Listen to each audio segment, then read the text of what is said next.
Olha, você concorda comigo que a gente tem mais vontade de comer no inverno do que no verão, né? Mas por que será que isso acontece? Olha, segundo a ciência, esse é um instinto do organismo para manter a temperatura do corpo aquecida. O problema é que a falta de atividade física pode fazer com que ocorra um aumento de peso. E aí, ficou preocupado? Pois olha, para esclarecer melhor isso e como reverter essa situação, eu estou aqui com a nutricionista Nádia Venturi e também com o personal trainer Silvio Júnior. Mais uma vez, bem-vindos aqui ao nosso programa. Nádia, por que acontece isso? Por que a gente tem tanta vontade de comer agora nos dias de frio? E eu digo assim, hoje nem tá tão frio, mas eu sinto, por exemplo, mais fome hoje do que no verão. Então, Suzana, na verdade, é normal essa sensação de fome aumentada no inverno. Isso porque o nosso corpo precisa trabalhar mais para aquecer o nosso corpo quando a temperatura aqui fora está fria. A temperatura interna do nosso corpo tem que ser constante, 36,6 graus. Então, nesses dias que aqui em Blumenau tem dado 6, 7 graus, significa que o corpo precisa trabalhar muito, ou seja, acelerar mais o metabolismo para poder suprir essa falta de calor que a gente tem aqui dentro. Não é, o que vai esquentar, então, não é a roupa, não, e sim a queima calórica dentro, ou seja, o nosso metabolismo acelerado. Isso aí, o organismo fica com o metabolismo muito mais acelerado no inverno e aí também a necessidade de comer mais, justamente para fornecer mais energias para o corpo, para que ele continue aquecendo aqui dentro, mantendo essa temperatura de 36,6 graus constante. Tá, mas aí assim, o que acontece? Ao mesmo tempo que a gente come mais, porque a gente precisa de mais calorias, para gastar essas calorias e se transformar em calor, para o nosso organismo ficar aquecido e manter essa temperatura nos 36,6 graus, a gente também consegue emagrecer com mais facilidade, pelo metabolismo estar acelerado. No inverno, na verdade, para quem quer fazer uma dieta para emagrecimento, é a época ideal do ano para entrar numa dieta. Que todo mundo pensa que na verdade é no verão, né? Exatamente. Então, no inverno, se a gente souber fazer as escolhas certas em relação à alimentação, para que a gente consuma alimentos que mantenham a temperatura aqui dentro do corpo aquecida, na verdade, ou seja, que te deem uma sensação de saciedade maior, na verdade, a gente emagrece muito mais rápido. E outro fator do inverno positivo é que as pessoas devem observar que no inverno elas vão muito mais ao banheiro urinar, por exemplo. Que a nossa diurese está aumentada no inverno. Isso exatamente, porque os nossos vasos sanguíneos ficam em constrição e aí a nossa retenção de líquido também diminui. Então, no calor, as mulheres sofrem mais com isso, principalmente, de retenção de líquido, por causa da vasodilatação que acontece no calor.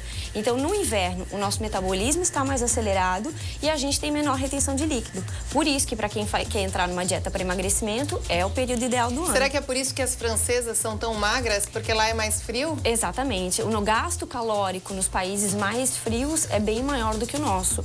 Nas regiões extremas, né, Antártida e Antártica, o gasto calórico do ser humano varia entre 5 e 6 mil calorias, enquanto aqui a nossa média é em torno de 2 mil calorias ao dia. Gente, que interessante. Então, vamos aí torcer para cada vez mais inverno comer menos, né? Que ao mesmo tempo, simplesmente você comendo menos do que você normalmente come já vai emagrecer porque o nosso metabolismo vai estar mais acelerado. Mas, claro, Silvio, que nessa hora também entram as atividades físicas. Quem pratica atividade física agora no inverno, a tendência de diminuir ainda mais o peso é maior, porque o metabolismo já está acelerado. E aí, fazendo atividade, vai melhorar ainda? Como a Nádia citou, boa tarde, a Nádia citou anteriormente, é o momento exato de realizar a atividade. Aproveitar o lado funcional, dos alimentos funcionais e também dos exercícios funcionais direcionados para a queima metabólica, para que nós possamos aí ter uma junção de forças para eliminar o inimigo chamado gordura. Que a gente... Tá, eu gostei dessa sua situação aí que você citou, que teriam alimentos certos para queimar mais calorias. Acelerar esse metabolismo, né? Tá. Enfim, quais são esses alimentos, então, Nádia? Então, eu acredito que no inverno existem alguns alimentos que podem aumentar a nossa termogênese. Por exemplo, o consumo de alguns chás, famosos chá verde, chá branco, chá preto, chá oolong, chá mate, a própria Ilex paraguaiense, que é o nosso chimarrão. E, por exemplo, a pimenta é um excelente alimento termogênico. Então, vale enriquecer o nosso cardápio durante o inverno com esses alimentos. Mas, mais do que isso, eu acredito que fugir das tentações de inverno. Essa época do ano é a que geram as feijoadas, os fundis, os rodízios de massa, as padarias e confeitarias estão lotadas. E aí vira tudo o contrário do que a gente falou, porque daí vai ingerir mais caloria do que você precisa, mais caloria do que o corpo vai precisar queimar para manter aquela temperatura no 36,6 e, consequentemente, isso vai engordar, Nádia. Exatamente. Então, meu conselho para o inverno é: vamos priorizar o consumo de alimentos mais leves e que aqueçam o corpo, por exemplo, as sopas, os chás, cuidado também com as sopas, né? Tem muitas sopas que tem bacon, creme de leite, queijos amarelos, então as sopas mais leves. As pessoas reclamam muito do consumo no inverno das saladas cruas, geladas, então a gente faz esses legumes e verduras cozidos. As frutas também podem ser consumidas assadas, por exemplo, um abacaxi ou uma maçã com canela assados no forno, ficam gostosos. Então são alimentos que promovem uma sensação de saciedade porque eles aquecem o corpo e, ao mesmo tempo, são leves. O valor calórico deles é baixo, tem baixo teor de gordura e, principalmente, são ricos em vitaminas e minerais, que, além disso, ainda fortalecem o sistema imunológico no inverno. Tá, perfeito. Então, você falou para saciedade, ou seja, para a gente não ter... Porque, assim, aquela vontade de comer mais, claro, é inevitável, até pelo frio, fica embaixo das cobertas, sente a vontade de comer mais e também por toda a situação que a gente já explicou que o nosso organismo precisa de mais calorias. Então, quais seriam os alimentos ideais para ter essa saciedade? Você citou essas frutas aquecidas, que seriam o abacaxi, maçã, né, com canela. Que mais que a gente poderia estar comendo, ingerindo, que causa essa sensação de saciedade? A gente não sinta vontade de comer um chocolate depois, por exemplo? Então, até a questão do chocolate, depois eu quero comentar, porque ele faz bem, sim, e no inverno vale a pena incluir. Opa! O chocolate é rico em cacau, que é um poderoso antioxidante. Ele é rico em vitaminas, minerais, antioxidantes e polifenóis. Mas que fique claro que os chocolates que eu falo são aqueles amargos ou aqueles com teor de 70%, 80% mais cacau que a gente encontra no mercado. Chocolate branco não tem cacau, então também não resolve muita coisa.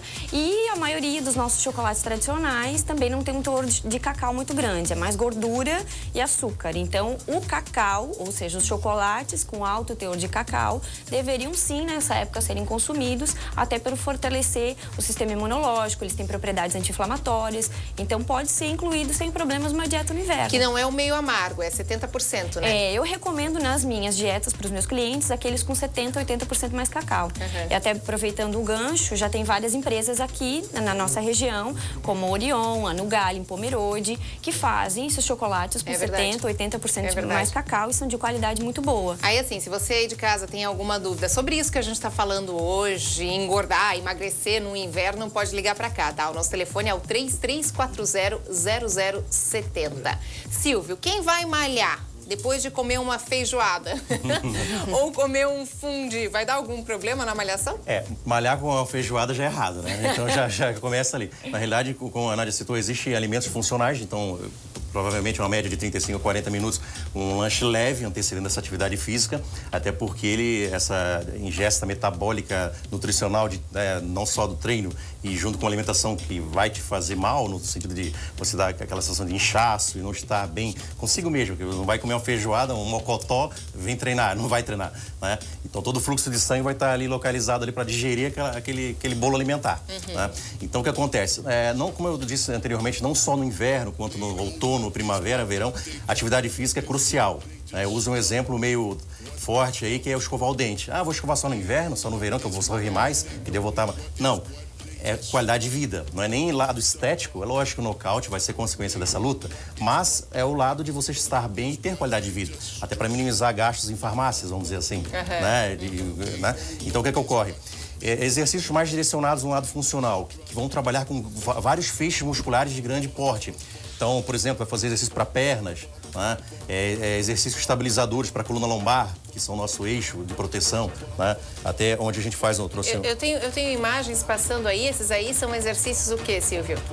Esses exercícios são exercícios que a gente chama de funcionais, né? Então eles vão trabalhar grandes feixes e grupos musculares, né? É tipo um circuito, assim, faz como se fosse um circuito. Uma seguidinha da outra. Hoje a organização... Sem parar. Isso mesmo. Hoje a OMS, ela preconizou que esses exercícios em sequência, ou chamados circuit training, né? Meio americano, americanizado, a gente utiliza para ter grandes queimas metabólicas, ou seja, tu vai perder muito volume energético nesse treino. Então, quer dizer, se já perdia no verão, imagina no inverno, mas vai agora, perder mais ainda, como né? a Nádia citou, porque a gente tem que manter a temperatura corpórea ali nessa faixa dos 36,5 e mais o treinamento metabólico para acelerar todo esse processo. Então, A queima, 3/4 da nossa energia é despejada para manter o nosso corpo ali dentro de uma harmonia, a gente chama de homeostase.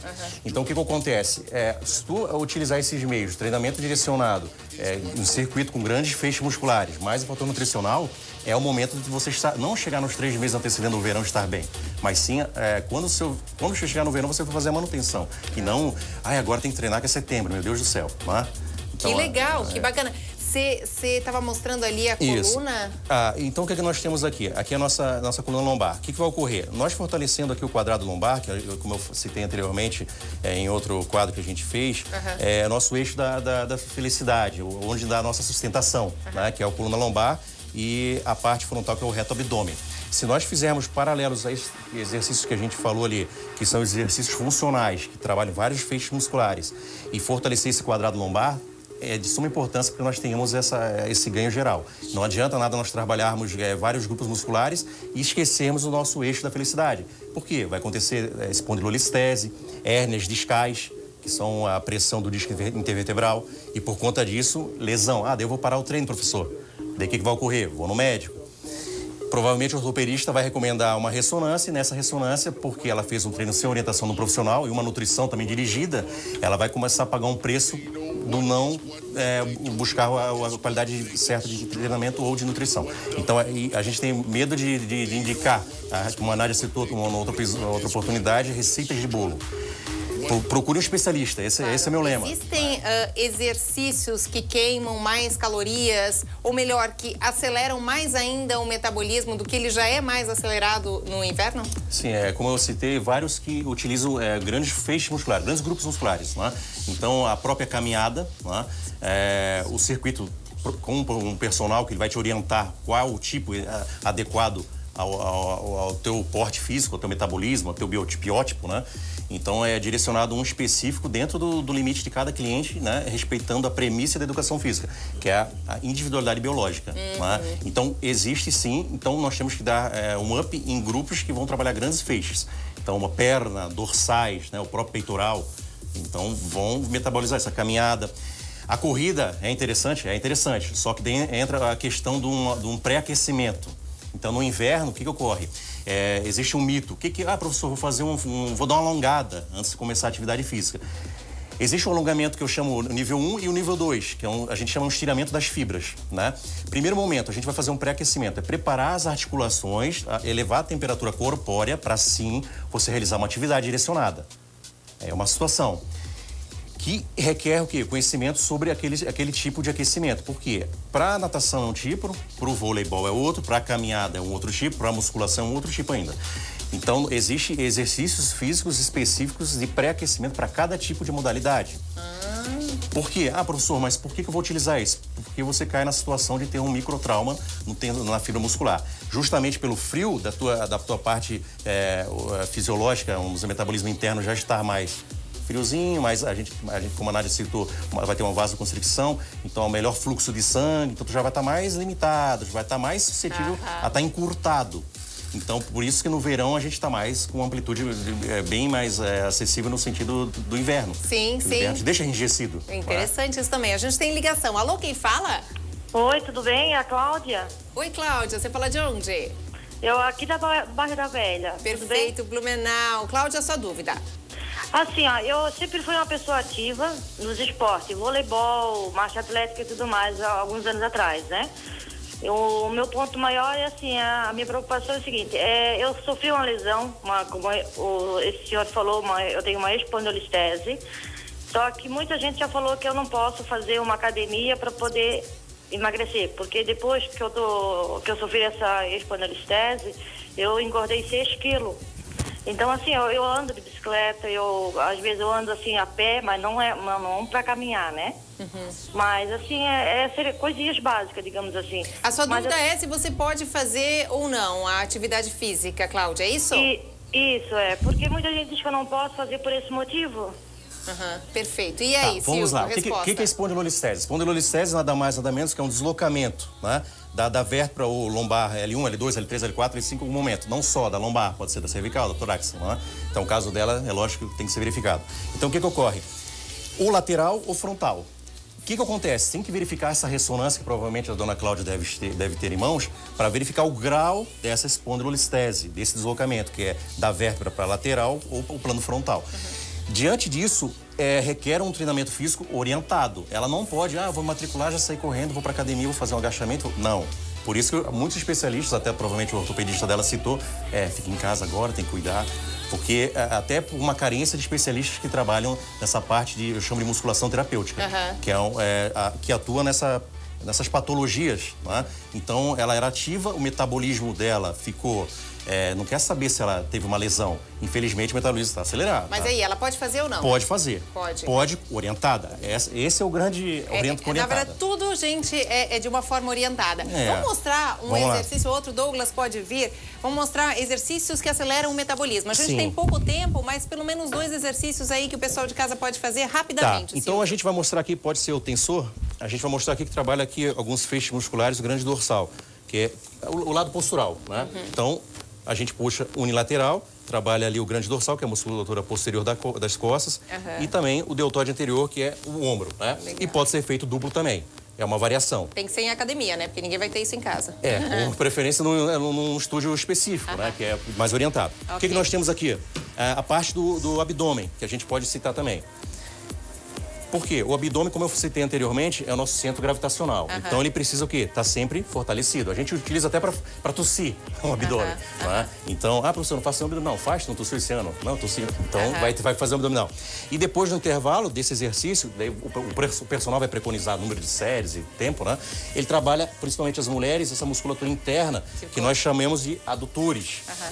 Que geralmente ela chega na praia, professor, sobrou um pouquinho. Né? Então, ela vai ter enrijecido esse tecido e aqui ela vai estar trabalhando. Enquanto que faz um, já faz outro, vai gastando mais calorias. Legal. E aqui, nós temos aqui a plataforma de equilíbrio, que está bem divulgada e na Alemanha já é um bub lá que está ocorrendo. O que é a função dela? Trabalhar lá da propriocepção. Então, é utilizado pessoas que têm problema de labirintite, né? Para não ocorrer isso, nós temos dentro do nosso ouvido médio, um líquido chamado endolinfa. E ele tem essa função de equilíbrio. Então, o que vai ocorrer? Nós trabalhando esse ponto, que tecnicamente falando, professor, que simples, mas não são todos que conseguem tentar chegar próximo do eixo medial, que é o ponto de equilíbrio. Mas que gasta também, Silvio. E isso vai trabalhar esse lado da tua propriocepção, de domínio corpóreo. Né? Perfeito. Tá? Muito obrigada pela participação. Numa outra oportunidade, a gente ensina mais exercícios. Nádia, querida, obrigada também. Obrigada pela participação.